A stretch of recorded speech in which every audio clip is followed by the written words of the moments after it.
The summit with in. Major Ahluwalia 1965 में mount Everest को फतह करने वाली पहली टीम के सदस्य थे। द समिट के भीतर वह दुनिया के सर्वोच्च शिखर पर खड़े अपनी भावनाओं के बारे में बताते हैं। मेजर अहलूवालिया 1965 में माउंट एवरेस्ट पर जाने वाले पहले सफल भारतीय अभियान के सदस्य थे। उनकी पहली भावना विनम्रता की थी। उन्होंने भगवान का धन्यवाद किया क्योंकि अभियान सफलतापूर्वक समाप्त हो गया था। वह खुश और उदास दोनों था। वह उत्तेजित महसूस करता था क्योंकि वह शिखर पर पहुंच गया था और उसके बाद चढ़ाई करने के लिए कुछ भी अधिक नहीं होगा।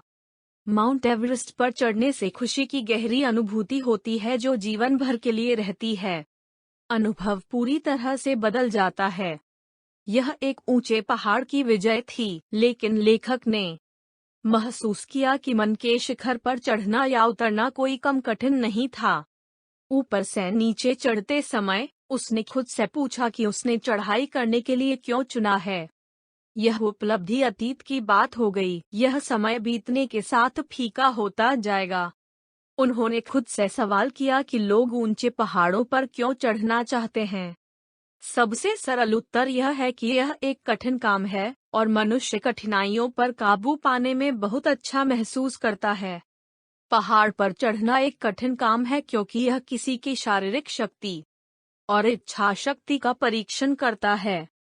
लेखक तब व्यक्तिगत प्रश्न का उत्तर देने के लिए आगे बढ़ता है।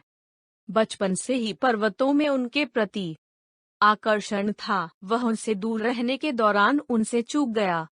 उनकी सुंदरता और भव्यता ने एक चुनौती पेश की। इन सबसे ऊपर पहाड़ भगवान के करीब महसूस करने का एक तरीका है।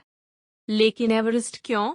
उन्होंने इसे चुना क्योंकि यह सबसे ऊंचा और सबसे चुनौतीपूर्ण काम था।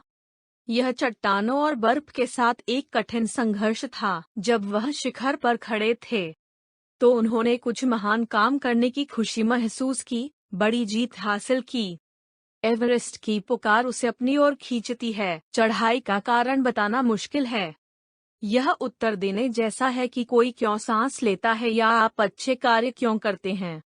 सफलता के बाद तृप्ति या संतुष्टि की भावना आती है। यह साहसिक कार्य के लिए मनुष्य के प्रेम का प्रमाण है। अनुभव केवल भौतिक नहीं बल्कि आध्यात्मिक है। आप ऊपर जाने के लिए अपना सारा प्रयास करते हैं। सांस लेना मुश्किल है। ऐसे क्षण होते हैं जब आपको वापस जाने का मन करता है, लेकिन आप में कुछ आपको देने से रोकता है। जब आप शीर्ष पर पहुंचते हैं तो आप अपने आप को बताते हैं कि यह एक पुरस्कृत प्रयास था।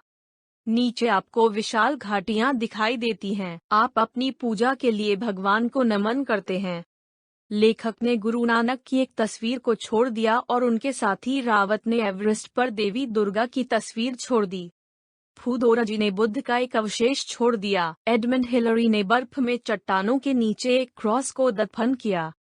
ये ईश्वर के सम्मान के प्रतीक हैं। चढ़ने के लिए एक और शिखर है। यह अपने भीतर है, अपना मन है। सबसे मुश्किल काम है खुद को जानना।